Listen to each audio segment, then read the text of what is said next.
You know what's interesting? Avoidants never chase control directly. They subtly manipulate your emotions. They keep you close enough so you don't leave, but far enough that you're always chasing them. But then something happens. You stop explaining.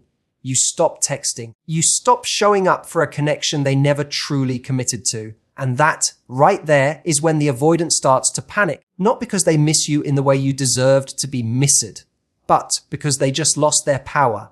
This is what avoidants do when they can't control you anymore. They test your silence. They may breadcrumb, send a, "Hey stranger," text. They'll start posting things online just for your attention. Suddenly, they want to talk, but not to take accountability, just to see if you'll bite. They don't want you back. They want their emotional power back. Here's the truth. The moment you stop dancing in their storm, you become the storm. You flip the dynamic. You went from anxious to anchored, from reactive to unbothered.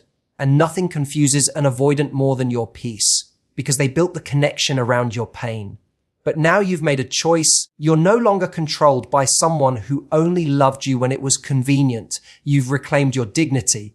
And in doing that, you've already won. Avoidants don't chase people. They chase emotional control. That might sound harsh, but it's true once you understand how the avoidant attachment style works. These individuals are not driven by the desire to get close in the way secure people are. They don't crave deep emotional intimacy, even if they pretend to at times. Instead, what they crave is control over the level of closeness. They want you just close enough to feel wanted, but never so close that they feel vulnerable. It's not always intentional or malicious. It's just the emotional blueprint they've learned to survive with. When they first meet someone, avoidants can be incredibly charming. They'll show up strong, make you feel special, spark deep conversations, and give you just enough attention to get you emotionally invested. But as soon as they sense that your feelings are deepening, they begin to back off. Not because they don't like you, but because they fear the intimacy that follows the emotional closeness. It threatens their sense of independence and control. So what do? They pull away. They stop responding the same way. Their energy shifts, and suddenly you're left wondering what you did wrong. That confusion you feel, that's part of the dynamic. The avoidant controls the pace. They set the emotional thermostat of the relationship. They pull you in when they want connection and push you away when it feels overwhelming. And if you're someone with an anxious or deeply empathetic nature, you'll likely try harder to win them back, to prove your worth, to earn consistency from someone who never planned to give it.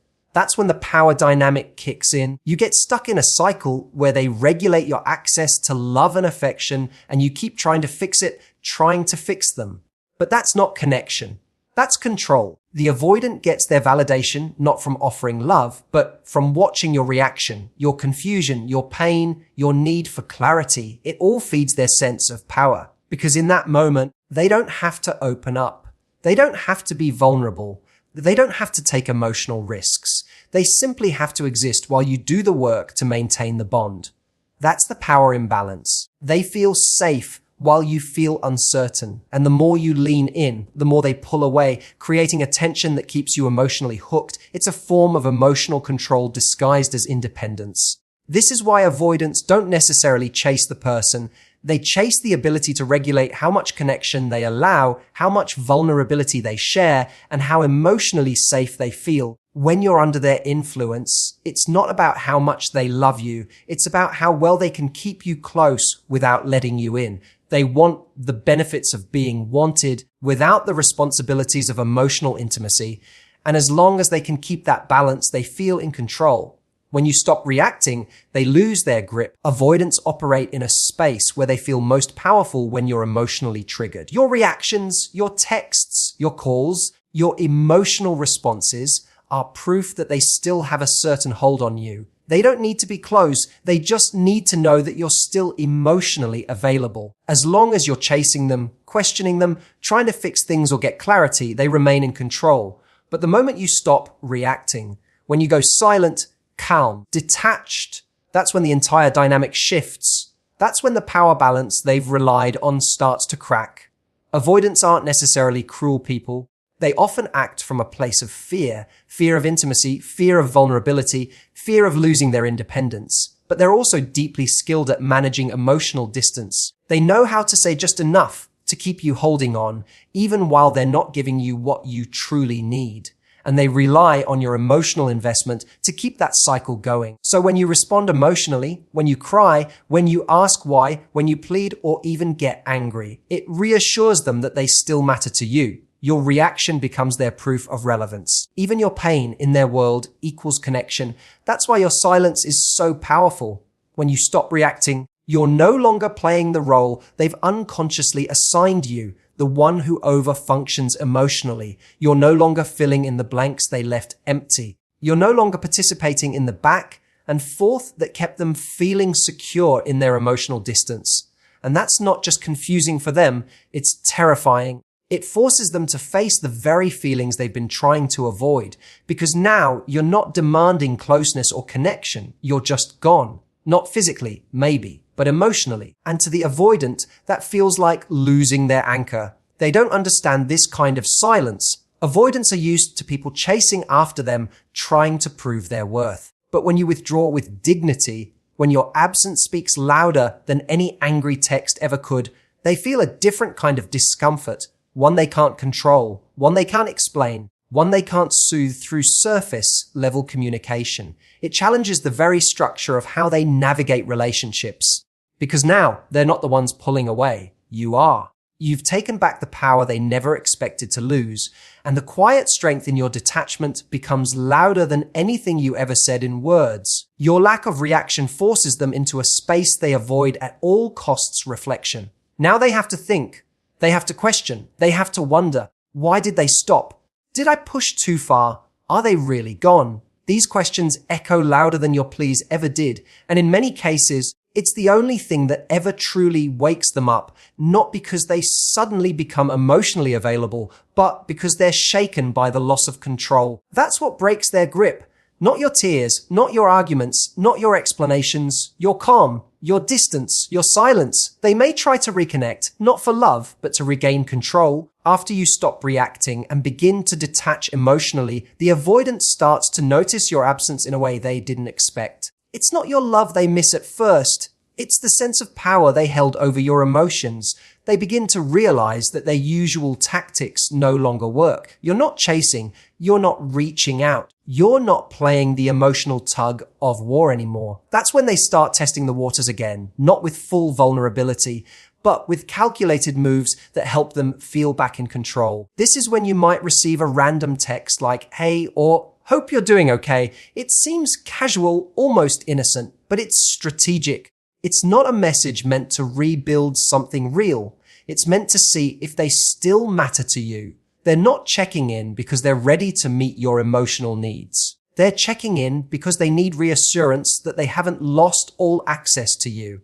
These messages are often vague and non-committal, carefully designed to provoke a response without making them emotionally exposed. If you reply, even just to be polite, they feel like they've regained a piece of the power they lost when you walked away. Avoidants are deeply uncomfortable with emotional intimacy, but they're even more uncomfortable with feeling abandoned. So when they sense that you've truly detached, they panic, not because they're ready to build something secure with you, but because they fear losing the person who once gave them a steady supply of emotional attention. Reaching out becomes a way to test your boundaries. They might compliment you, ask how you've been, or even hint at missing you, but it's rarely followed by accountability or clear effort to change. Instead, it's a breadcrumb, a small piece of attention thrown your way to see if you'll follow the trail back. These reconnections often lack clarity.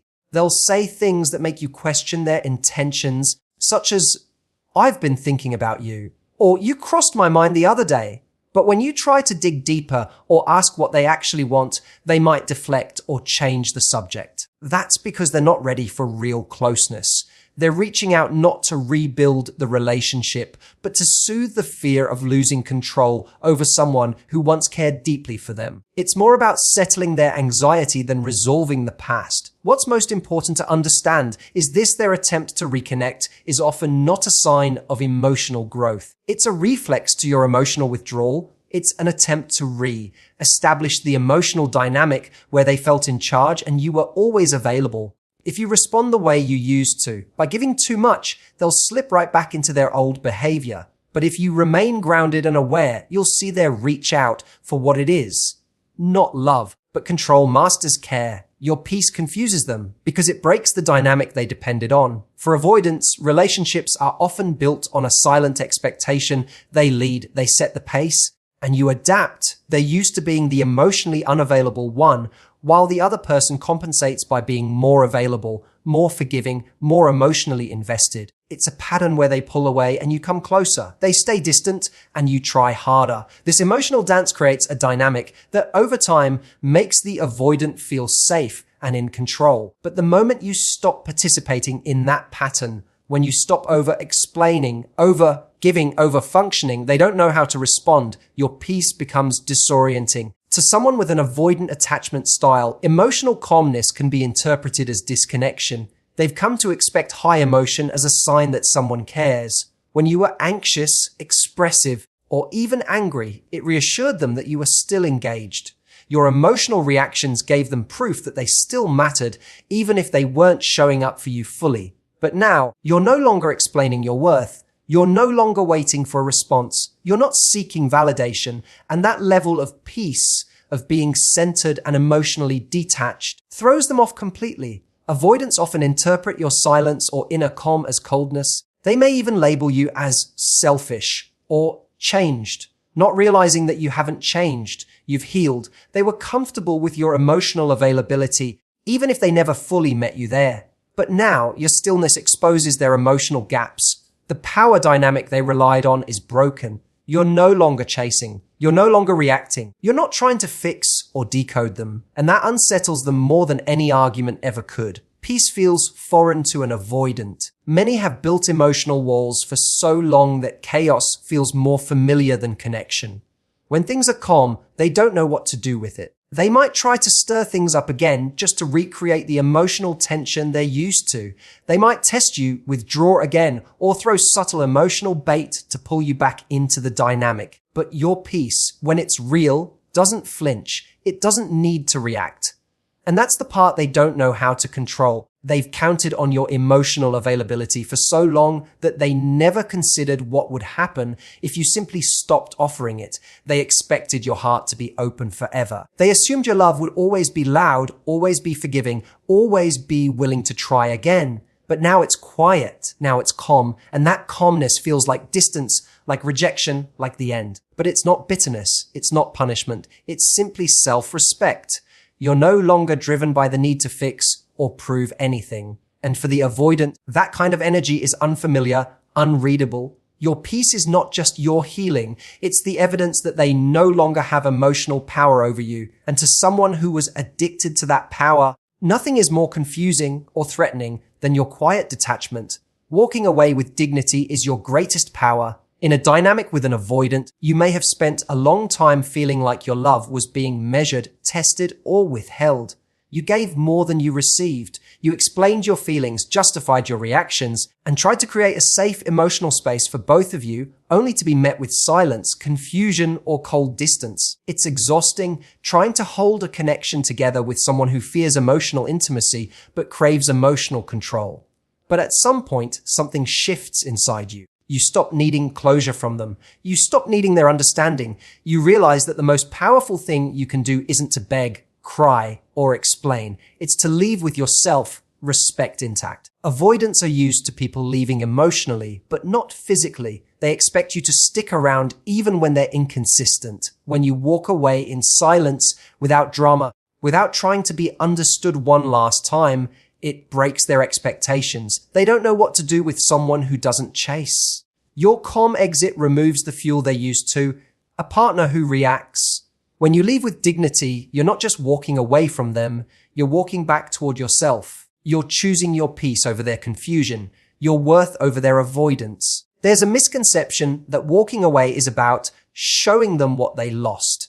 But true dignity isn't rooted in proving anything to anyone. It's about not losing yourself while loving someone else. It's knowing you did what you could, that you showed up with honesty, care, and vulnerability. And if that wasn't met or valued, it's not a reflection of your failure. It's a reflection of their inability to receive what they weren't ready for. Walking away becomes powerful because it signals to the universe and to yourself that you won't beg for love, beg for effort, or accept crumbs when you are offering the whole cake. Avoidants often feel most in control when the other person is emotionally dependent. When that dependence disappears, when you no longer need anything from them, you take back your emotional power.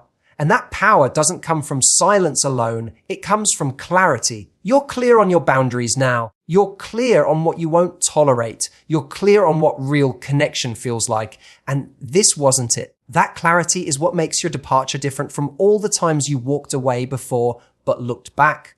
This time, your energy is no longer tied to the outcome. You're not waiting for their realization or hoping they come back changed.